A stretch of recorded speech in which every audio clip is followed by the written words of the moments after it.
Salam sejahtera, kami dari College Vocational Alor Setar ingin membentangkan satu projek inovasi iaitu Smart Heat Cool Tumbler. Peranti ini bukan sekadar termos biasa.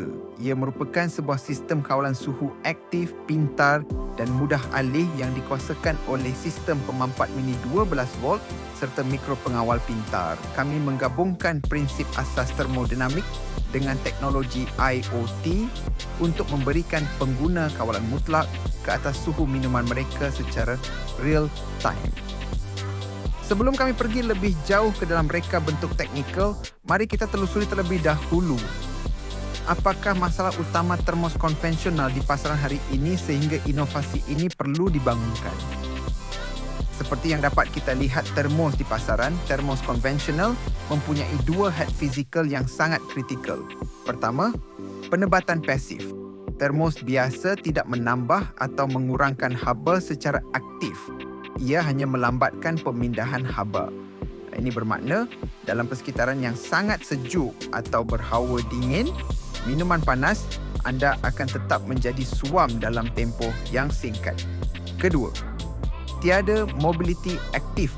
Sekiranya minuman anda telah sejuk, anda tidak mempunyai cara untuk memanaskannya semula, melainkan anda perlu mencari palam elektrik luaran untuk menggunakan cerek atau dispenser air.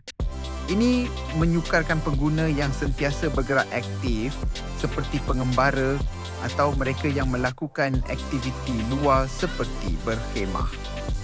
Bagi mengatasi kelemahan kritikal ini, kami memperkenalkan satu sistem kawalan haba aktif yang menggabungkan kecekapan mekanikal pemampat mini dengan otomasi elektronik iaitu pemampat mini 12 volt, mikro pengawal ASP32 dan sensor DS18B20 dan beberapa komponen lain. Smart Heat Cool Tumbler berjaya menurunkan suhu minuman secara aktif sehingga 17.8 darjah Celsius dalam tempoh 60 minit dan dapat bertahan selama 3 jam. Bagi mod pemanasan pula, haba lebihan berjaya menaikkan suhu minuman sehingga 34.2 darjah Celsius dalam masa 45 minit.